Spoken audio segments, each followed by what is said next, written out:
Maintenant au président Claude Malhuret pour le groupe Les Indépendants.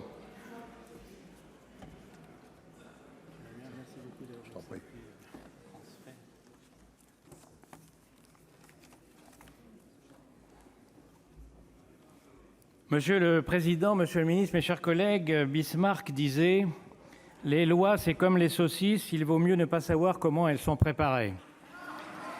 Mais les Français ne sont pas comme Bismarck, ils préfèrent le savoir. Et nous, parlementaires, encore plus. D'où l'utilité de ce débat, Monsieur le Président de la Commission des Affaires sociales.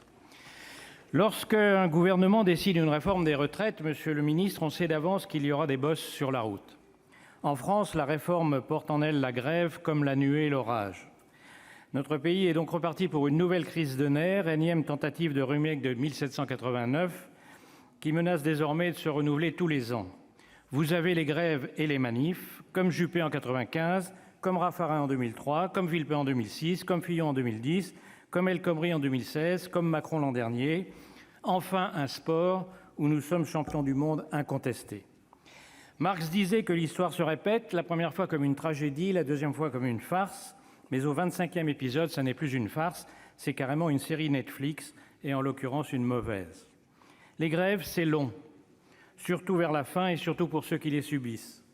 Mais les bloqueurs se moquent de ceux qui les subissent. Et voilà comment le pays est aujourd'hui en marche, mais en marche arrière, et comment depuis un mois les Français sont en marche, mais en marche à pied. Au moment où, dans le calme, nos voisins européens ont tiré les conséquences de l'allongement de la vie en instaurant la retraite à 65 ans, en France, les démagogues du Rassemblement antinational, de la France soumise à Cuba et de la CGT proposent la retraite à 60 ans. Pour eux, l'argent public, c'est comme l'eau bénite, tout le monde se sert. Mais à part eux, tous les Français savent que la réforme est inéluctable. Déséquilibre démographique, déficit structurel, inégalités criantes sont une épée de Damoclès sur les retraités et sur les futurs retraités dans un pays où le système coûte 14% du PIB contre 10% en moyenne en Europe. Une majorité de nos concitoyens sont plutôt favorables à l'universalité du nouveau système, aux mesures en faveur des femmes, des agriculteurs, des titulaires de petites retraites ou de carrières hachées, à la suppression des régimes spéciaux pour lesquels les Français, qui partent en retraite en moyenne à 63 ans et demi, payent 8 milliards pour que d'autres partent à 52 ou 57 ans. Alors pourquoi une telle confusion aujourd'hui? Pas seulement parce que nous sommes, dit-on, des Gaulois réfractaires, ni même parce que la CGT a pour devise « je bloque donc je suis », mais aussi parce que le service après-vente a connu des ratés.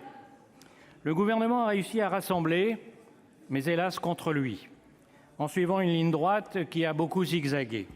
Je ne lui jette pas la pierre puisque, comme je le disais, chaque réforme depuis 50 ans met des centaines de milliers de gens dans la rue et personne n'a jamais trouvé la recette pour l'éviter. Mais nous aimerions quelques clarifications. Notre première inquiétude, c'est de voir chaque étape de la négociation augmenter la facture. Nous voudrions connaître le chiffrage exact de l'augmentation des dépenses publiques induite par toutes les mesures nouvelles annoncées chaque jour. Bien sûr que le Premier ministre a raison de refuser les distinctions purement fictives entre réformes systémiques et réformes paramétriques. Le système doit être équilibré sur le long terme et il doit l'être sur le court terme, c'est une évidence. Âge pivot ou augmentation pure et simple de l'âge de départ, c'est un débat assez académique à mes yeux. Je crains seulement que dire qu'on va faire cette réforme en l'équilibrant grâce au seul âge pivot, et a fortiori sans lui, c'est comme prétendre qu'on va faire rentrer un édredon dans une valise.